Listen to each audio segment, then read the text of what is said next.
WEHT Local Lifestyles continues. And we're back with our garden guy, Charlie Stalker. And from Princeton, Don has a question for you. Another Don. Yes, sir. Yeah.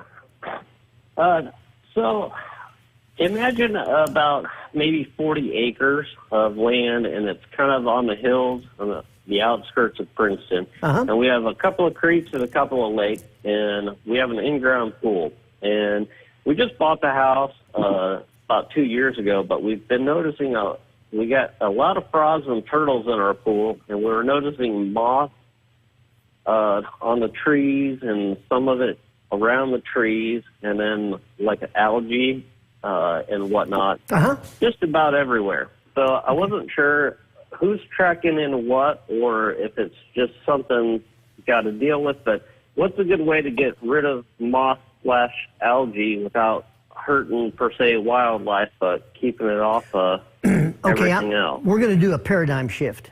A paradigm shift is where you always have looked at a certain item this way. Now we're going to shift our thinking and look at that same thing in a different manner. And I'm going to say, you may not appreciate this, but it's like you have invaded that 40 acres. Okay? Everything that's there was there before you came. And now you're thinking to yourself, should I go there? Should I talk? I think it's too late to turn back now, friend. Just go. I'll be sitting over here. Well, just get me off camera while Charlie hangs himself with this one. Don, I mean nothing by this, but you know, the algae is native, the frogs are native, the toads are native, just about everything you've got. And it sounded so idealistic that you have that 40 acres and how blessed you are. So you just have to minimize the activity immediately around your house, but allow yourself to enjoy all of that on those 40 acres. Man, you are blessed. And that's all I can say. That's all I can say.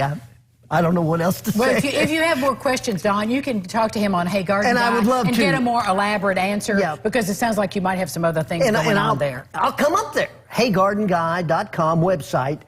Ask your question there. Leave your email, or I'll give you my telephone number, whatever, and we'll talk. Okay. Jack is on the line. Good morning, Jack. Morning, Jack. Good morning, Jack. Yeah, good morning. Good morning. Give me the best lighting for starting seedlings like tomato and pepper plants. Okay. The best lighting. All right. It really doesn't make a lot of difference what type of light. The more efficient lighting is really what you're asking for, and people are going to LEDs. That's light emitting diode, LED, because they're so efficient at giving you the photons of light and less heat.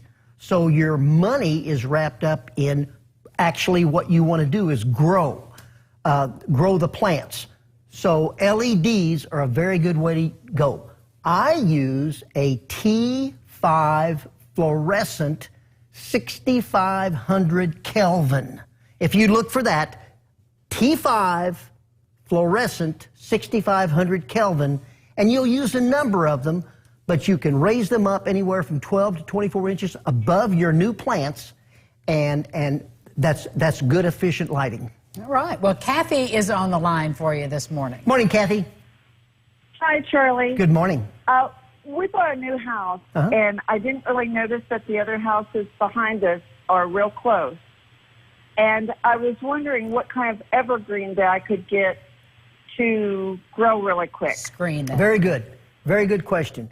If you have some real limited room in terms of width, I would look towards some like the moon glow. Let's see. There are some junipers that grow more height instead of width, and then your arborvitaes. There are a number of arborvitaes that will grow narrow. Stay away from the white pines, the Norway spruce, the Colorado blue spruce, the white spruce, because they'll get real wide along with tall. But your fast-growing arborvitaes and your fast-growing junipers are the way to go for that narrow area so you don't feel like you're in a fish tank. How far apart do you plant those, Charlie? Depending on the variety, but generally you're saying if you want a screen or a privacy planting within 2 years, 5 to 6 foot apart. All right, and they're going to be... Now, arborvitaes sometimes split at the top, don't they, and fall over? The right variety, no. Okay, so what are you looking for? I'm trying to think of varieties, but I would go online and look up varieties of arborvitaes, and they'll tell you individually about each one, and then you can make the decision accordingly, or go to a nursery. Oh, and just ask. The nurseryman, ask the pro. Yeah, Yeah. Exactly. And how tall do they typically get? They'll get anywhere from 15 to 25 foot tall. So that'd do the trick for her. Oh, yeah. Oh, All yeah. right. Well, thank you, Charlie. Thank you. I don't know if your friend from Princeton, Don, will be giving you a call, but I hope he does. Don, give Charlie a call so he can redeem himself. Yeah. It's great to see you. Glad to have you back. We'll be back with more lifestyles right after this.